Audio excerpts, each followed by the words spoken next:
Hey, good morning from McKenzie Mountain, right here in Republic, Washington. It is a sunny Monday morning, May 18 today, the day that the mountain blew.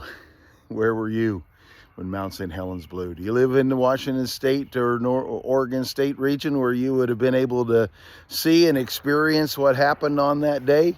Good preacher friend of mine got saved on May 18, 1980. He said, May 18, 19, every time I heard him preach, he'd say, May 18, 18, May 18, 1980, Mount St. Helens blew its top and Bob Johnston's sinner got saved. Good day. So I'm out here, just got through feeding the cattle, checking on Renna, make sure she's doing okay and progressing real good.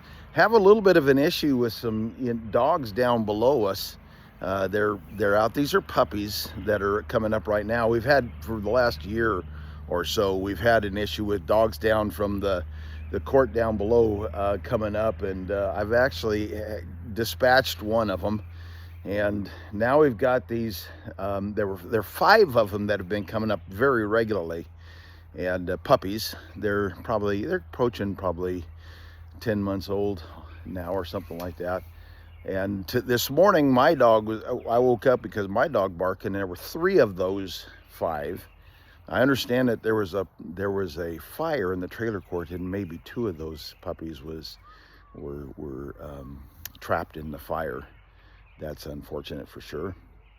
But anyway, they are a concern to me because, you know, when she delivers this calf, there's going to be the afterbirth of some smells that'll attract animals anyway, and we don't need dogs just coming up here and giving our calves and things problems and so forth. So that's how that goes. Got a hold, or I called a guy in Connelly about hay. We'll see if I'm able to get him to come and deliver maybe 5 to 7 ton of hay. That would last us almost a year, it looks to me like, if I can get that much. Anyway, so this is where we're at right now, and things are going along pretty well on the farm. My wife's going to be substituting at the school today, kindergarten class, a little bit later on, and so she's teaching Zach right now, and then I'll take over and kind of work with him on some things. He's putting together some thunder eggs. We've got a science project going on right now, doing some thunder eggs, some geodes,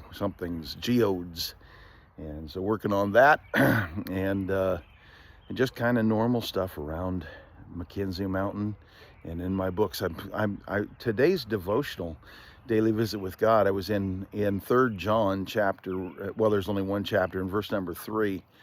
I got to thinking about the stewardship of information. I'm thinking I'm going to start working on an outline and put together a small book on the subject of the stewardship of information.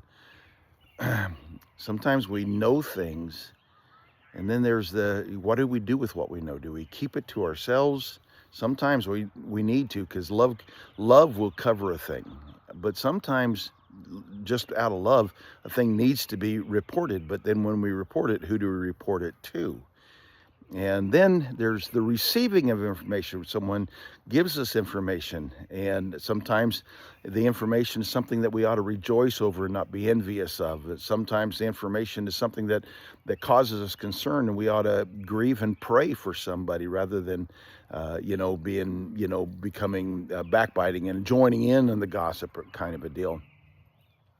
And then sometimes there's just something where we just know we need to reach out and try to be a blessing and to be a help. And so the stewardship of information, knowing what we know and what do we do with what we know. So kind of thinking about those things today. Well, anyway, the Lord bless you and keep you and make his face shine upon you, be gracious unto you. The Lord lift up his countenance upon you and give you peace.